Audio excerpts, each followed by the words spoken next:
The photograph is black and white, his wife's face, framed in silver, hanging on a billionaire's wall. "Get your black hands off my property." The words hit Wesley like a slap. Preston Calloway III stands in the doorway. $3,000 suit, eyes cold as old money, looking at Wesley the way a man looks at dirt on his shoe. "Sir, I was just cleaning." "You were touching things that don't belong to your kind." Preston steps closer. $14 an hour. That's what we pay you people. To clean, not to touch, not to look, not to think. Wesley lowers his head. "I apologize, sir. My watch costs more than your life, boy." Boy. Wesley is 36 years old, but to Preston Calloway he will always be boy. Yet 3 hours later, that same poor black husband stands in a billionaire's hospice room, holding a photograph of his wife, dated 40 years before she was born. "Why is my wife's photo in your mansion?" The dying billionaire's answer will shatter everything. His marriage, his identity, and a murder buried for 40 years. The alarm screams at 5:15 a.m. Wesley Monroe does not hit snooze. He swings his legs off the bed. The floor is cold beneath his bare feet.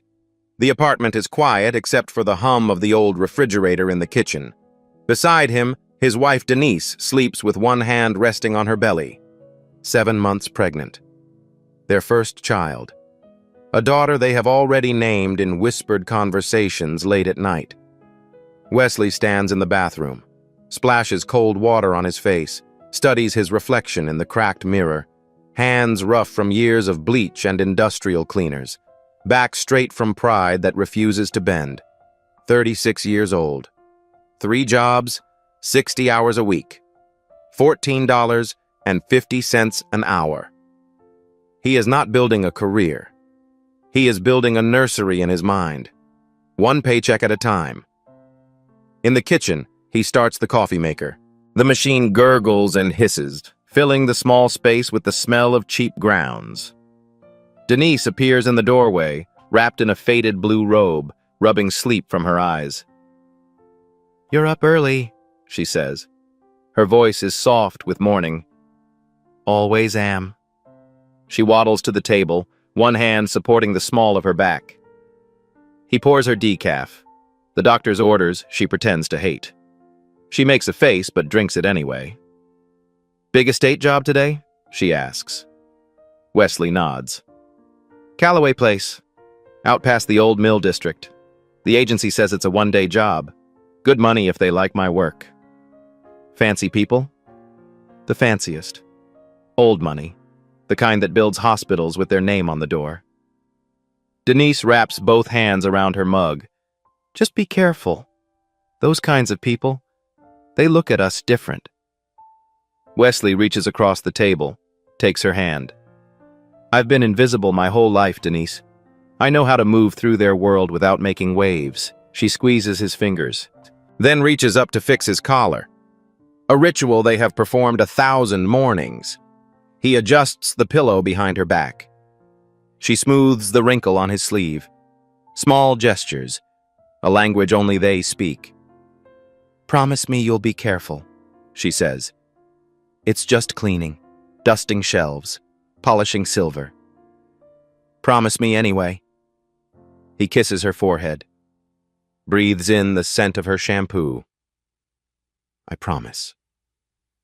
Their apartment is small, 600 square feet in a brick building in North Charleston.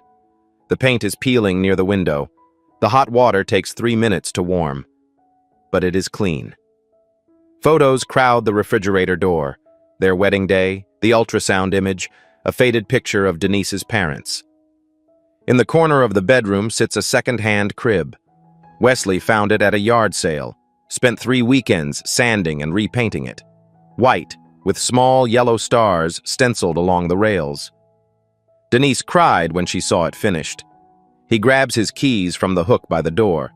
His work bag, cleaning supplies, rags, a change of clothes. His lunch in a brown paper bag. A sandwich Denise made the night before with a note tucked inside that he will not read until noon. At the door, he pauses, looks back at his wife. "I was a late adoption," Denise says suddenly. The words seem to surprise even her. Wesley frowns. "What?" "8 months old when Ruth and James took me in. Most babies get adopted right away. But I was 8 months." She stares into her coffee. "Mama Ruth always said there were complications. Never explained what that meant." Wesley returns to the table, kneels beside her chair. "Why are you thinking about this now?" Her hand moves to her belly. "I don't know. Maybe because of her. Our daughter. I keep thinking about where she comes from. Her history. What we'll tell her someday." Wesley covers her hand with his. "Her history is us, you and me. The life we're building. That's all she needs to know." Denise smiles, but something flickers behind her eyes. A shadow Wesley does not recognize. Something old, something buried. "Go," she says. "You'll be late." He kisses her once more, then steps out into the gray morning. The drive through Charleston takes 40 minutes.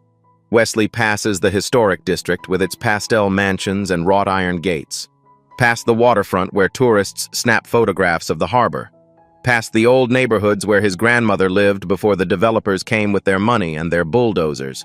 He passes estates with driveways longer than the street he grew up on, houses worth more than he will earn in 10 lifetimes.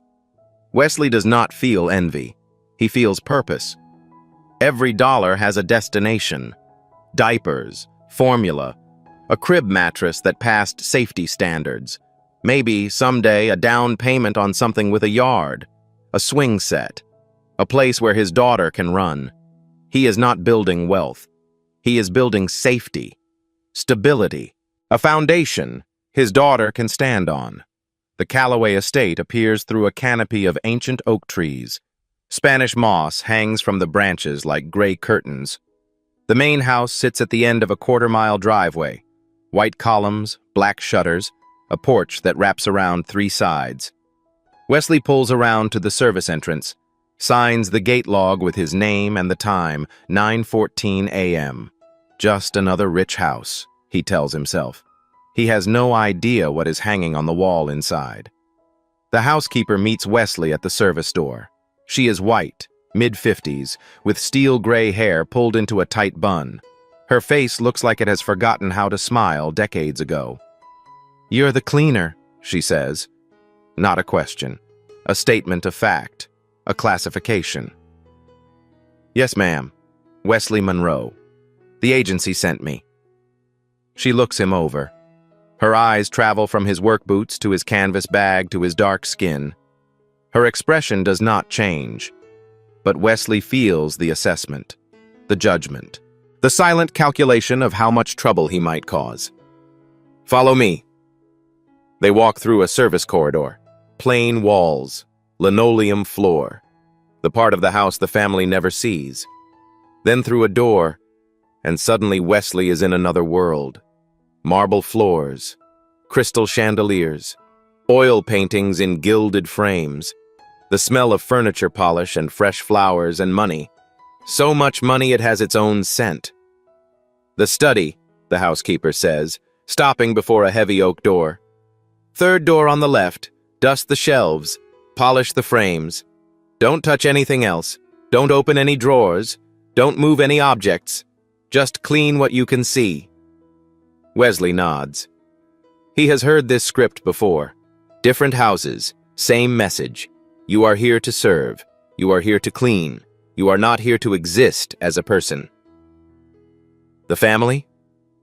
Mr. Preston Callaway is in the East Wing. Do not disturb him.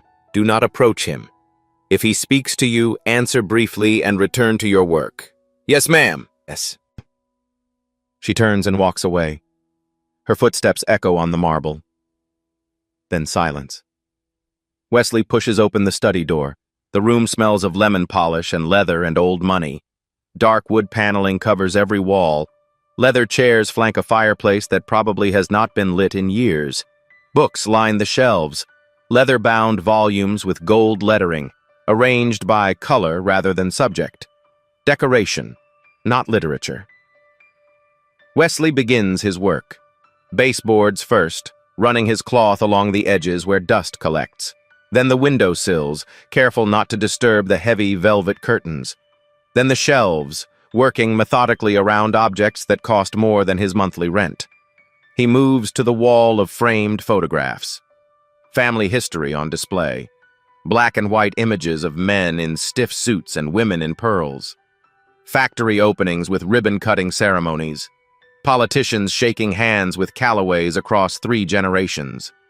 A visual record of power accumulated and preserved. Wesley's cloth moves from frame to frame.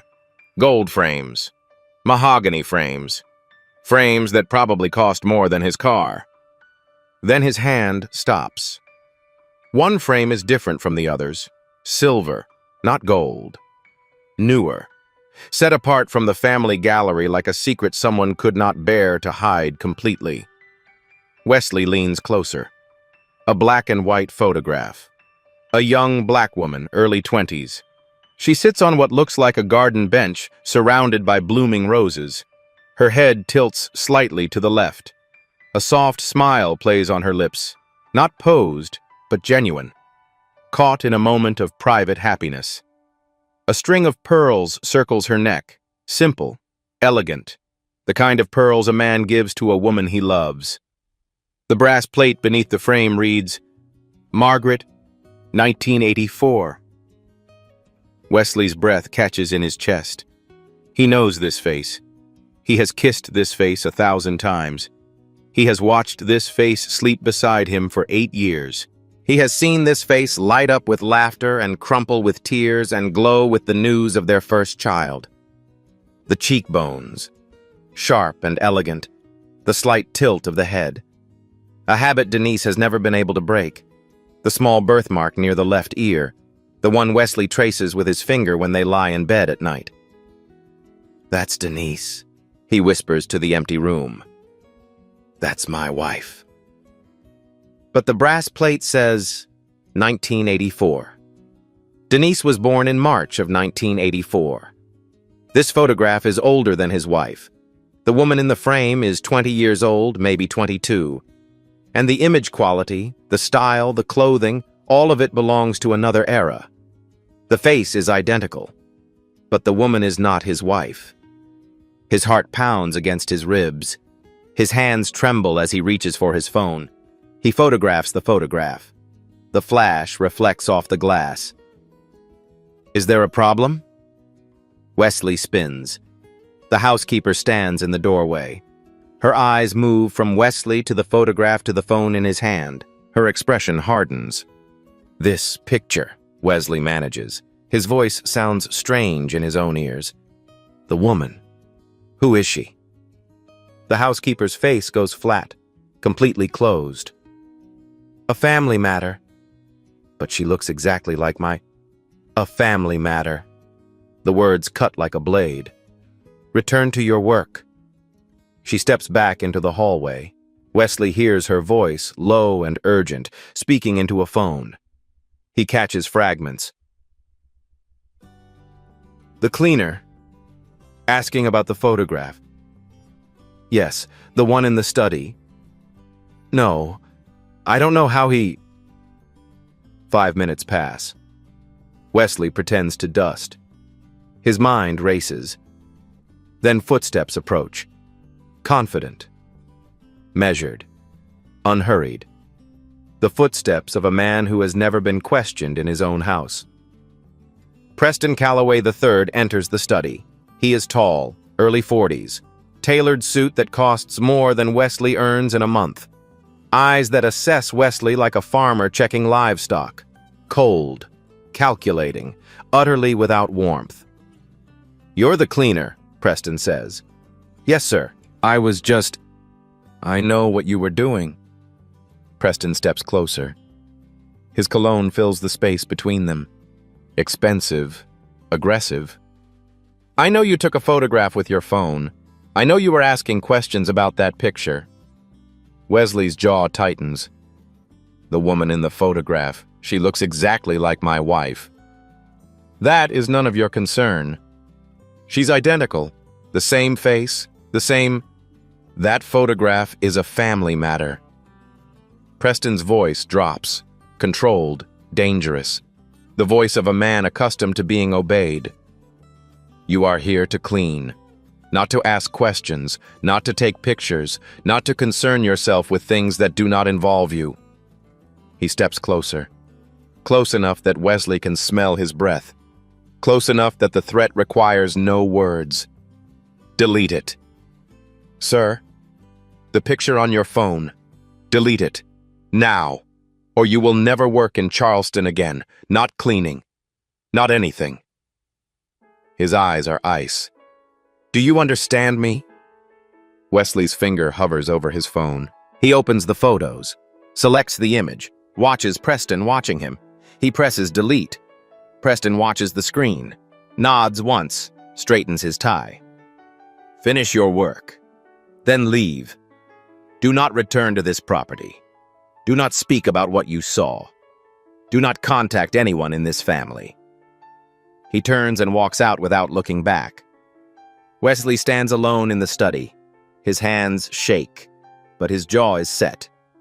In his car, he opens his phone. Recently deleted folder. The photograph is still there. He recovers it. Then he searches. Harrison Calloway Sr., patriarch of the Calloway textile fortune, 78 years old, founder and former CEO, currently receiving hospice care at St. Michael's Hospice, downtown Charleston. Wesley stares at the address, then at the photograph. His wife's face, 40 years before she was born. He starts his engine. St. Michael's Hospice sits on a quiet street downtown. Red brick, white columns. The kind of place where wealthy families send their dying to fade with dignity. Wesley parks in the visitor lot. He is still wearing his work clothes. He has not been home. He cannot wait. He sits in his car, stares at the photograph on his phone. His wife's face. Margaret, 1984. Impossible, but undeniable.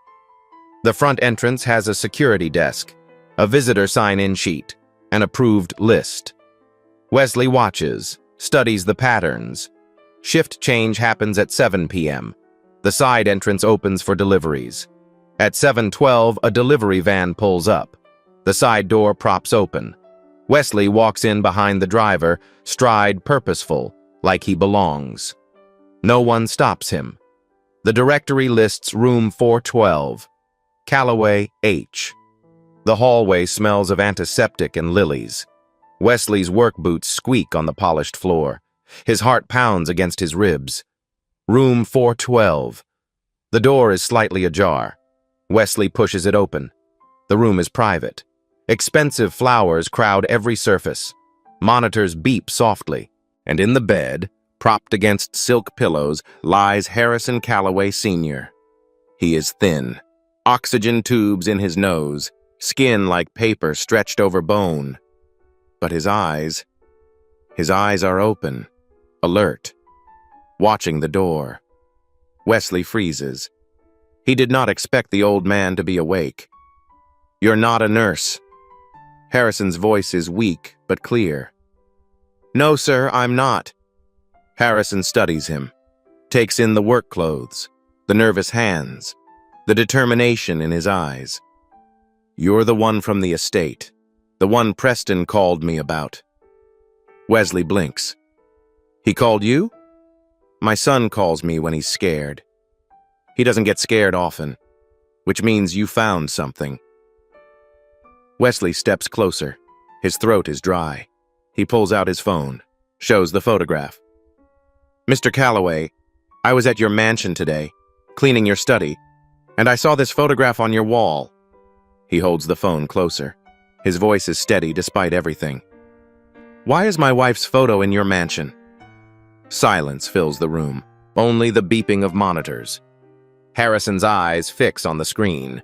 The woman's face, the pearls, the date. Something shifts in his expression.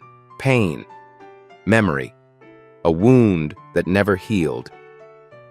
Your wife, Harrison says slowly. What is her name? Denise. Denise Monroe. Her maiden name was Ward. Harrison closes his eyes. A sound escapes him. Half laugh, half sob. Ward. Ruth and James Ward. The adoption. Wesley's pulse spikes. You know about the adoption? Harrison opens his eyes, looks directly at Wesley. And in that moment, Wesley sees something he did not expect. Tears. That photograph is Margaret Ward. I took it myself. Summer of 1983. In my garden. Beat. Wesley does not breathe. I loved her, Mr. Monroe. For 3 years, I loved her. She was my secretary. She was everything my wife was not. And she loved me back. Beat. In March of 1984, she gave me a daughter. The words hang in the air. Wesley feels the floor tilt beneath him. Harrison's voice drops to a whisper. Your wife, Denise, is my daughter. Wesley's legs buckle. He grabs the bed rail. The room spins. That's not possible, he manages. I wish it weren't. I've wished that every day for 40 years. But Denise was adopted. Her parents were Ruth and James Ward. They raised her, Harrison interrupts. But they didn't create her. Margaret and I did. Wesley struggles to breathe. 1,000 questions crowd his mind. Why? Why was she hidden? Why didn't you? Harrison's hand shoots out, grips Wesley's wrist with surprising strength. Listen to me. What I'm about to tell you could get you killed. Wesley forces himself to focus. When Margaret got pregnant, I was a coward. I let my family's lawyers handle everything. They paid Margaret to disappear, altered the birth certificate, arranged the adoption, made my daughter vanish like she never existed. His grip tightens. In 1996, Margaret started looking for Denise, writing letters to adoption agencies, trying to find our daughter. What happened? Harrison's face darkens. My son Preston found out. And 3 months later, Margaret was sick. 12 months after that, she was dead. Wesley's blood runs cold. Dead? How? Harrison's eyes bore into his. My son killed her, Mr. Monroe. Made it look like a car accident. Made sure there was no autopsy. Had her cremated within 24 hours. Silence. Only the monitors beeping. And if you keep asking questions, Harrison whispers, he will kill you too. Wesley cannot speak, cannot move. Harrison releases his wrist, reaches under his pillow, pulls out a worn envelope. I've kept this for 20 years, waiting for someone brave enough to use it. Inside, a photograph of Margaret in a hospital bed holding a newborn baby. On the back, handwritten, My Girls, March 3rd, 1984. And a letter, in Harrison's own hand. Denise Ward is my biological daughter. The birth certificate was altered on my family's orders. May God forgive me. Footsteps in the hallway. Approaching.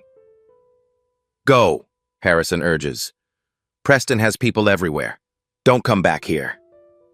Wesley pockets the envelope, moves toward the door.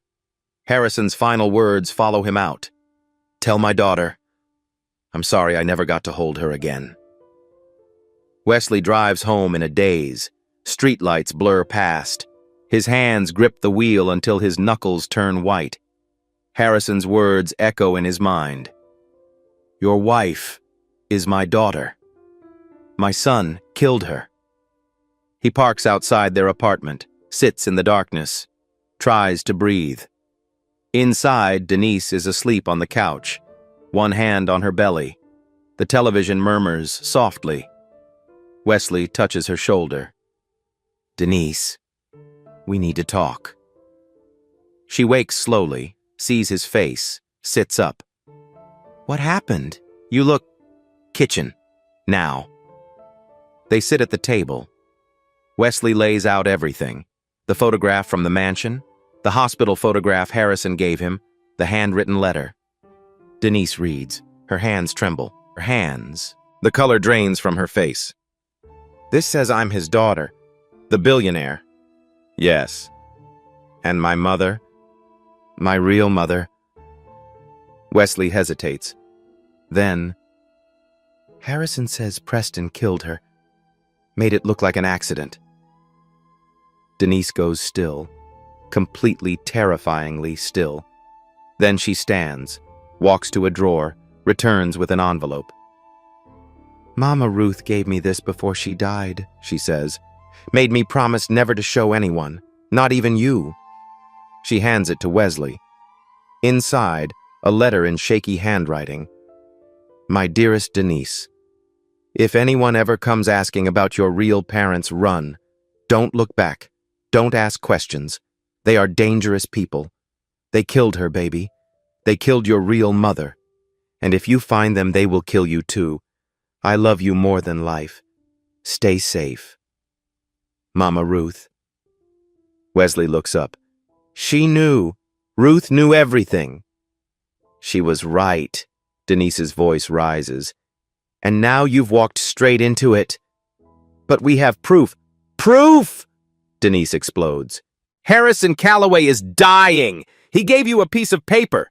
His son has lawyers, money, power, and apparently no problem killing people. She is shaking now, tears streaming. And you want to fight that? With what, Wesley? With what? With the truth. Don't you want to know who you are? The question hangs between them. Denise's voice drops to a whisper. I know who I am. I'm your wife.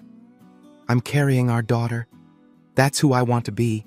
Not some billionaire's secret mistake. Not a dead woman's ghost. Denise, if you keep going, you're on your own. I won't watch you get killed. I won't let our daughter grow up without a father. She walks to the bedroom. The door closes. The lock clicks. Wesley sits alone at the kitchen table. The evidence spread before him. Ruth's warning. His wife's ultimatum. He looks at the photograph. Margaret's face. Denise's face. The same face. The same eyes. He knows he should stop. The smart thing is to walk away. But Wesley Monroe has never been smart. He has just been stubborn. He opens his laptop. Types. Charleston County Archives. Somewhere in this city, a woman named Margaret Ward was erased. Her daughter was stolen. Her murder was covered up. Wesley Monroe is going to prove it, even if it kills him. 1 week passes. Wesley sleeps on the couch. Denise speaks to him, but barely. A cold distance fills their small apartment. She makes his coffee in the morning. He leaves before she wakes. They orbit each other like strangers. Wesley needs help. He cannot navigate decades of buried records alone. The Charleston County Archives building is old, brick and limestone, the kind of government building where secrets go to gather dust. Wesley stands in the lobby, overwhelmed. Filing cabinets stretch in every direction. Computers hum with databases he does not understand. A woman approaches, mid-50s, gray hair pulled back, reading glasses on a chain around her neck. You look lost, she says, not unkindly. I'm looking for someone. A woman named Margaret Ward, records from 1984. The woman's eyes sharpen. Margaret Ward. I know that name. She worked for the Calloways, didn't she? Wesley's guard rises. How do you know that? Honey, I worked in these archives for 30 years. I know every skeleton in every closet in this county. She extends her hand. Lorraine Bassett, retired records clerk, genealogy researcher now. Wesley Monroe. Lorraine studies him. You're not just curious, are you? This is personal. Wesley hesitates, then nods. Come with me, Lorraine says. Some records got sealed back then, but seals crack. They work together. Days turn into a week. Lorraine's home office becomes their headquarters, walls covered with genealogy charts, filing cabinets stuffed with yellowed documents. Wesley shows her Harrison's letter, but not the murder accusation. He keeps that back. Some things you do not share until you are certain.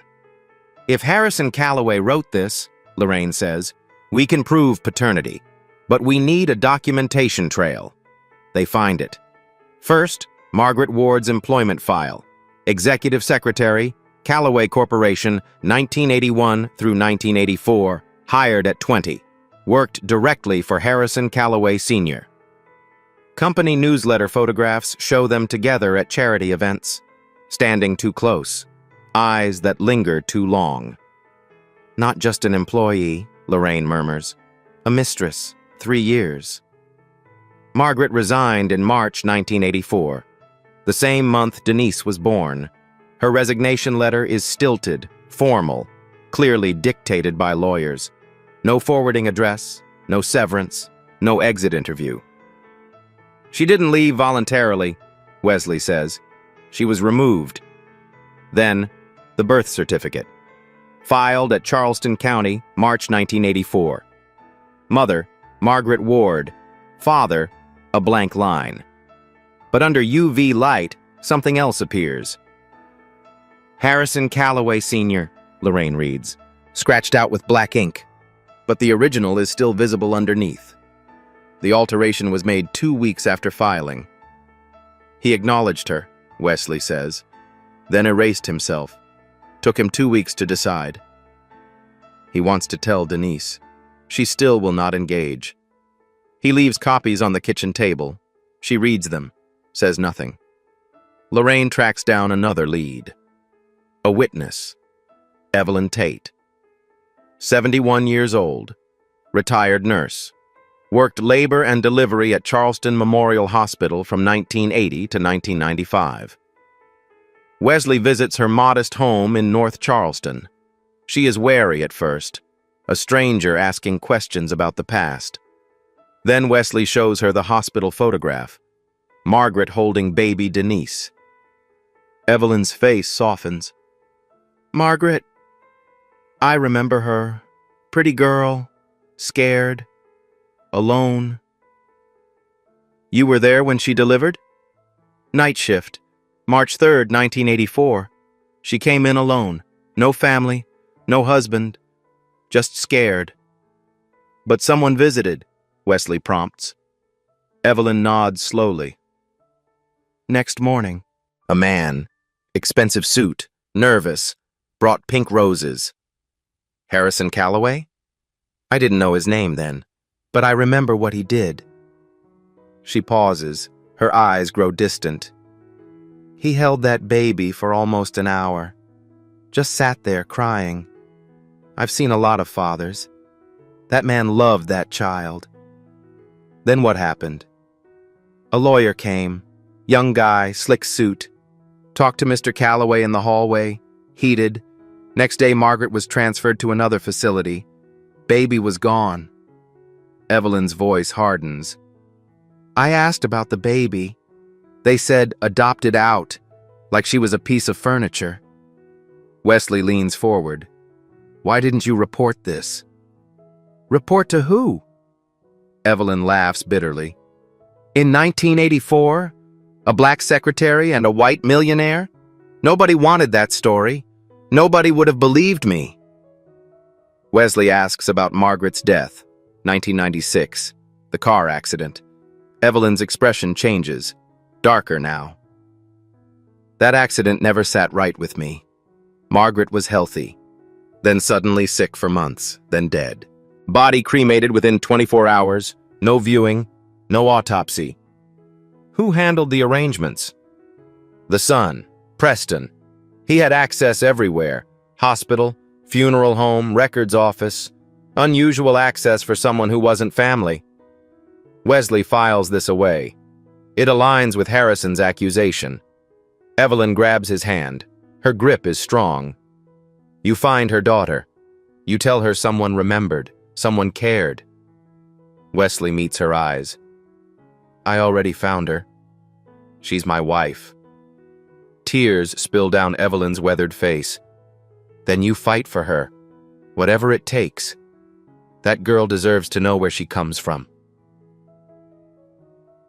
If you have ever had someone try to erase your family's history, you understand what Wesley is fighting for. Stay with him. The truth is coming. Wesley drives home with a box of evidence: employment records, birth certificate, Evelyn's testimony. 40 years of secrets slowly surfacing. He does not know that someone has been watching his every move, reporting every discovery, and her name is Lorraine. Day 16. Wesley's phone buzzes at 6 a.m. First call, the hotel manager. Wesley, I'm sorry. Your position has been eliminated, effective immediately. What? But I've worked there for... It's out of my hands. Good luck. Click. Second call, 8 a.m. The office building supervisor. We're going in a different direction. Third call, 10 a.m. The estate cleaning agency. Your contract has been terminated. 3 jobs, gone in 4 hours. Wesley sits at his kitchen table, stares at the termination emails. Same week, same vague language, same result. This is not coincidence. This is a campaign. He drives past Whitmore Legal Group. Preston Calloway's car sits in the parking lot. Wesley understands. Preston is dismantling his life, piece by piece, until there is nothing left. He calls Lorraine. They're coming after me. Fired from all 3 jobs. Oh no. Her voice drips with concern. That's terrible. Be careful, Wesley. These people are powerful. I need to see those other files we talked about. The ones you said might take time. Come by tomorrow. I'll have everything ready. Her voice sounds off, but Wesley is too stressed to notice. The next day, he goes to Lorraine's house. Knocks. No answer. The door is unlocked. Lorraine? It's Wesley. The house is empty, but her computer is open on the desk. Email visible on the screen. Wesley glances at it.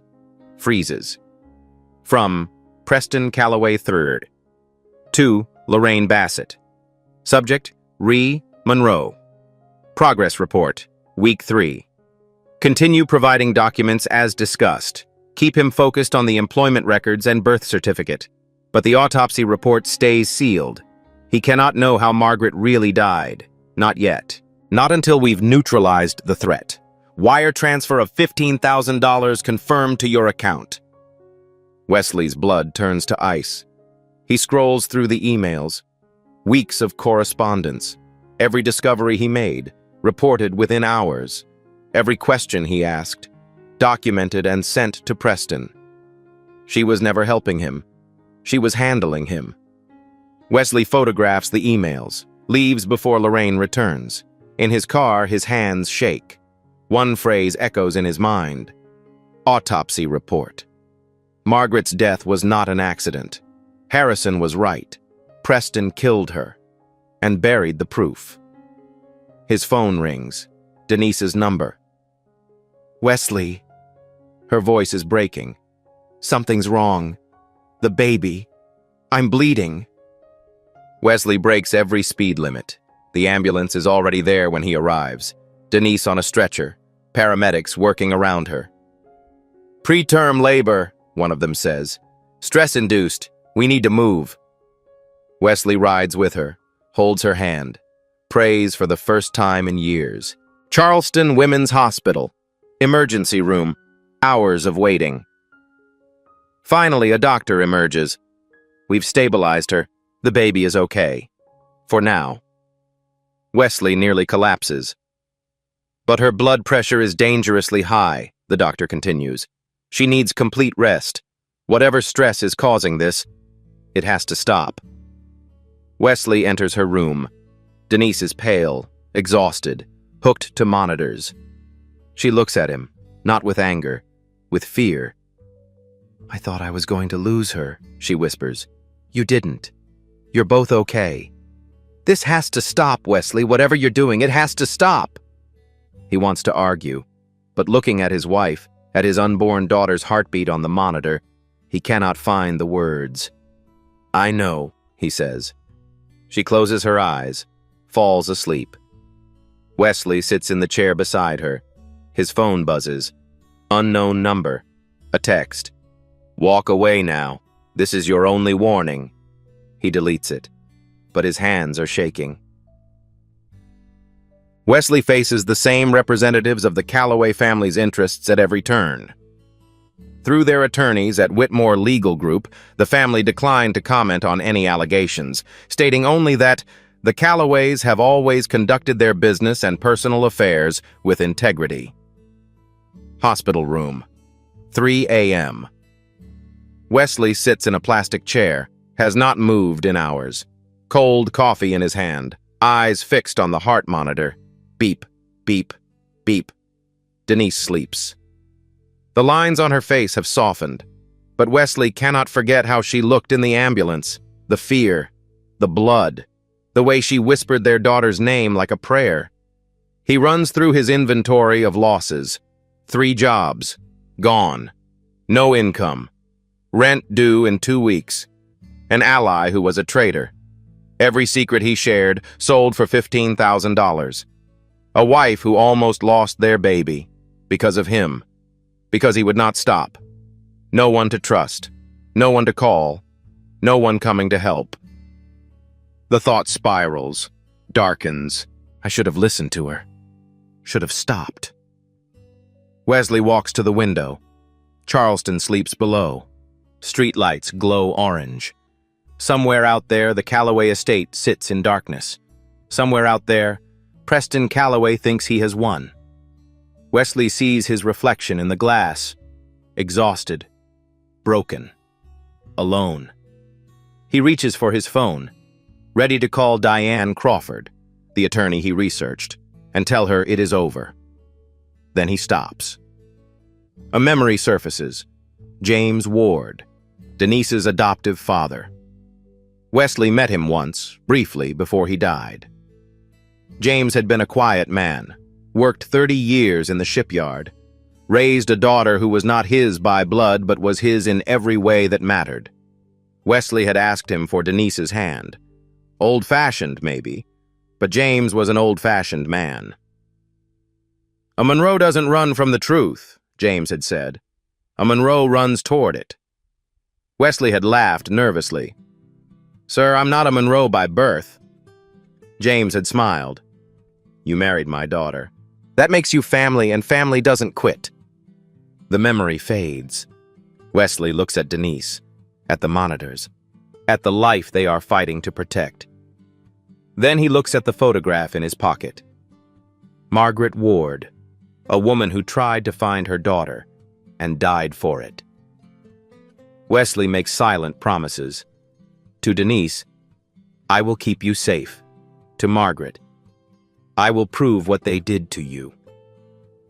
To his unborn daughter, "You will know where you come from." Wesley Monroe does not pray. He makes promises, and he has never broken one. He sits back down, keeps watch. Dawn light creeps through the window, gray, then gold. Denise's eyes flutter open, focus on him. "You're still here," she whispers. "Always." A long pause. She reaches for his hand. First real touch in over a week. "You found out about Lorraine, didn't you? She called here, left a message, said she was sorry." Sorry doesn't cover it. Silence stretches between them. Then Denise speaks. "I was wrong to make you choose. If they killed my mother, if they did what you say, then I need to know. I can't live the rest of my life wondering." Wesley's heart clenches. "What are you saying?" Denise squeezes his hand. "We finish this. Together. But you have to promise me we do it smart. We do it careful. And if it gets too dangerous, we stop. I promise. Then go find the truth." She pulls his hand to her lips, kisses his knuckles.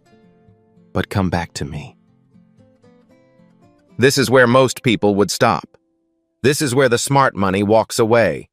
But Wesley Monroe has never played the odds.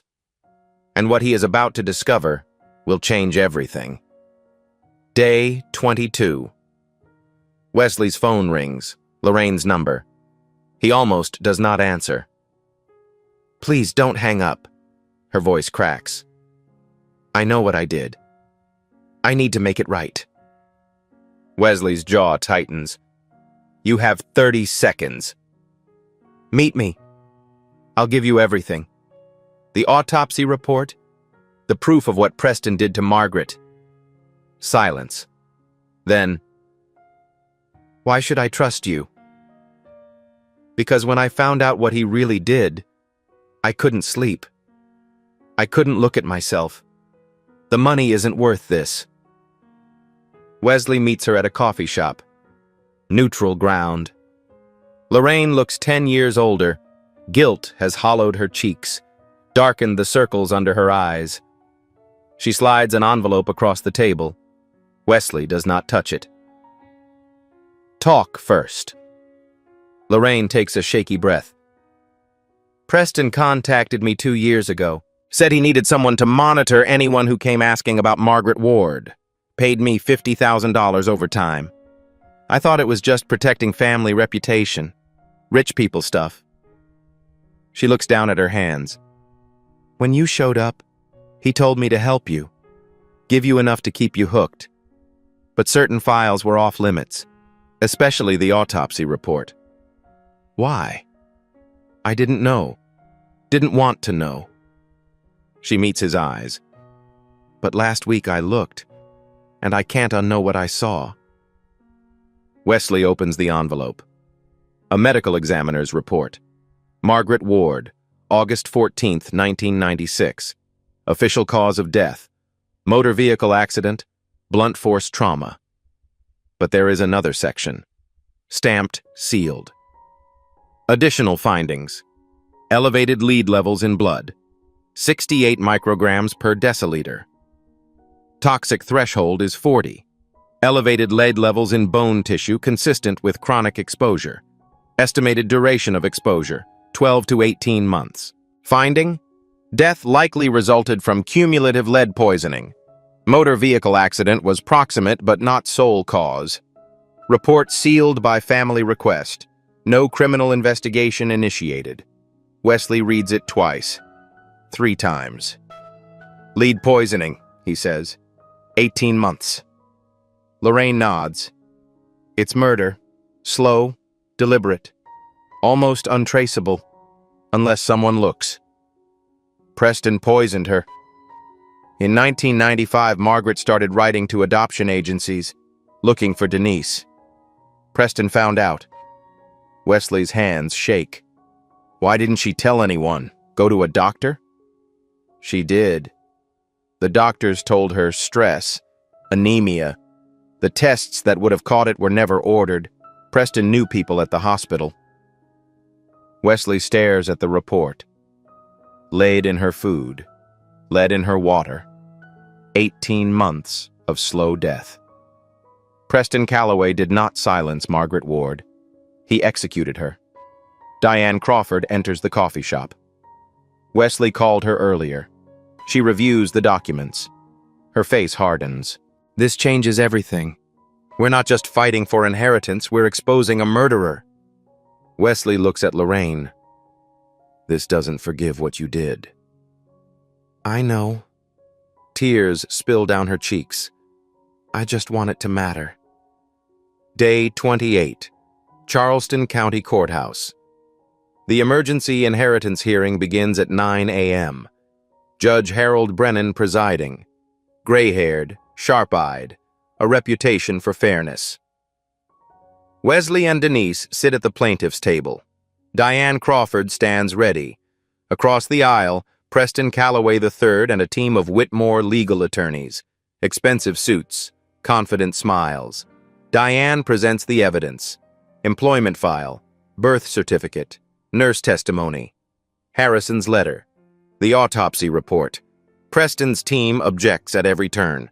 Most evidence is admitted anyway. Then the judge calls for DNA results. Court-ordered test. Chain of custody verified. Results sealed until this moment. Diane stands, opens the envelope. Your Honor, the DNA results. Probability of paternity between Harrison Calloway Sr. and Denise Monroe. She stops, reads again. Her face drains of color. Probability of paternity, 0.01%. Gasps fill the courtroom. Wesley's stomach drops. Denise grabs his hand. Preston smiles. For the first time since this began, he smiles. Your Honor, Preston's attorney rises. The science is clear. There is no biological relationship. This is nothing but a shakedown by opportunists. Judge Brennan's face is grim. Based on the DNA evidence presented, the court finds the paternity claim unsupported. Case dismissed. The gavel falls.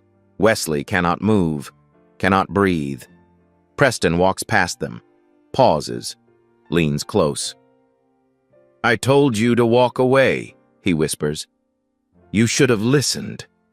He straightens his tie, walks out. Denise buries her face in Wesley's chest, crying. Everything they fought for, gone. Outside the courthouse, Wesley sits on a bench, numb. His phone rings, unknown number. Mr. Monroe, this is Evelyn Tate. Mrs. Tate, it's over. We lost. Not yet, you haven't. I saw something the night before those results came in. Wesley straightens. What did you see? My sister works security at the medical center. She showed me the parking garage footage. The night before your results were announced, Preston Calloway met someone in that garage. Who? A lab technician, man named Gerald Foster. I'm looking at the video right now. Timestamp 11:38 p.m. Preston hands him an envelope. You can see the cash inside, clear as day. Wesley's heart pounds. He bribed the lab. I'm sending you the video. Wesley forwards it to Diane Crawford immediately. She files an emergency motion. Evidence tampering. Demand for independent DNA testing. Judge Brennan is furious. Corruption in his courtroom. He grants the motion immediately. New test. Independent laboratory. Court-supervised chain of custody. No Calloway access. 1 week later, day 35, results arrive. Diane reads them aloud. Her voice steady now. Probability of paternity between Harrison Calloway Sr. and Denise Ward Monroe, 99.98%. Wesley exhales. Denise squeezes his hand. We request the case be reopened, Diane says. Preston's attorneys scramble. Object, demand delays. Judge Brennan cuts them off. The original test was compromised by criminal tampering. The new evidence stands. Preston rises. Your Honor, my father is incapacitated. He cannot confirm or deny. The courtroom doors swing open. A wheelchair, an oxygen tank, and Harrison Calloway Sr., not unconscious, not unresponsive, awake, alert. A hospice nurse pushes him down the center aisle. Every head turns, every voice falls silent. Preston goes pale. Father, you can't be here. You're not well enough. I'm dying, Preston. Harrison's voice is weak but carries through the courtroom. But I'm not dead, and I'm not silent. Not anymore. Judge Brennan leans forward. Mr. Calloway, are you here to provide testimony? I am, Your Honor. The nurse wheels him to the witness area. Harrison's eyes find Denise. He has not seen his daughter in 40 years. Tears stream down his weathered face. You look just like her, he whispers. Just like Margaret. Denise is crying too. Why? Why did you abandon us? Harrison's voice breaks. Cowardice. Weakness. I told myself I was protecting you. I was protecting myself.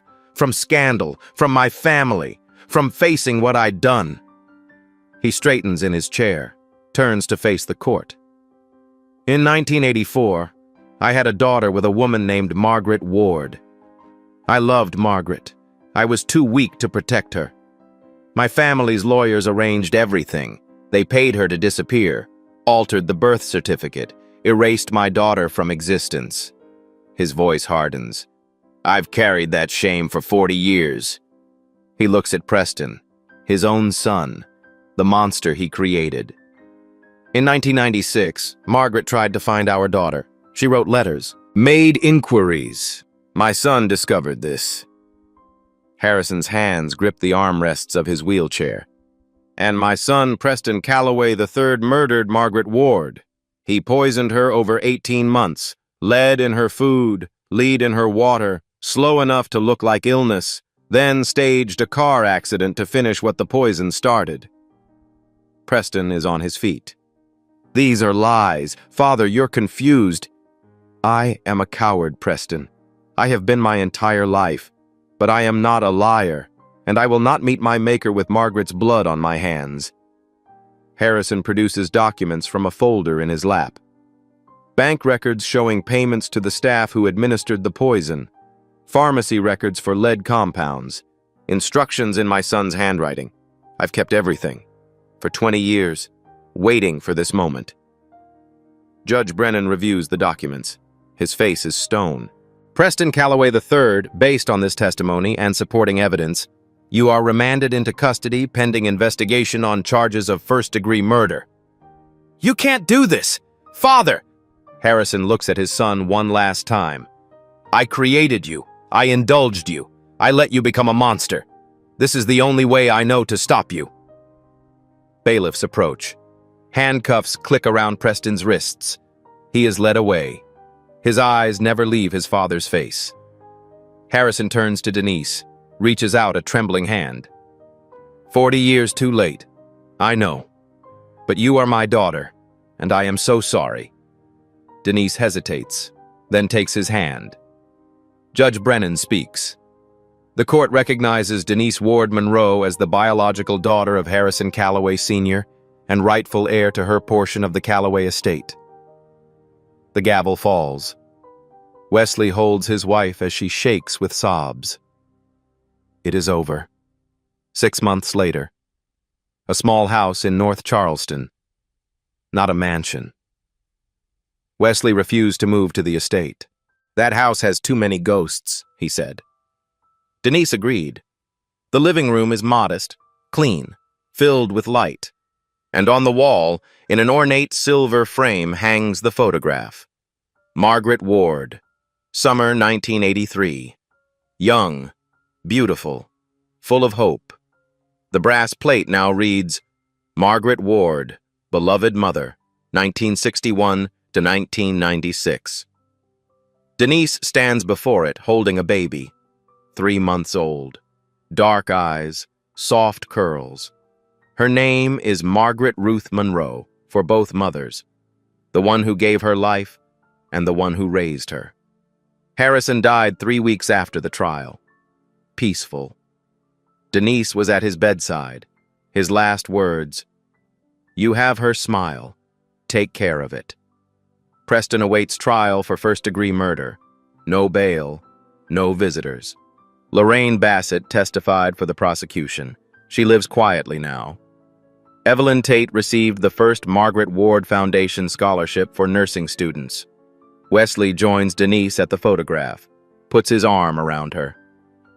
She'll grow up knowing where she comes from, Denise says, and who fought for her. Baby Margaret opens her eyes, same eyes as the woman in the photograph. 3 generations of women. Finally, together. The photograph is black and white. His wife's face, his daughter's wall, a dead woman's truth. Finally, home. The dead cannot testify, but the dying can. And sometimes, love leaves evidence. If this story reminded you that some truths are worth fighting for, share it. Someone out there needs to hear it. And if you want more stories like this, subscribe. We tell one every week. Wesley Monroe walked into a billionaire's mansion with a mop and a paycheck. He walked out with everything that mattered, and a photograph that finally found its way home.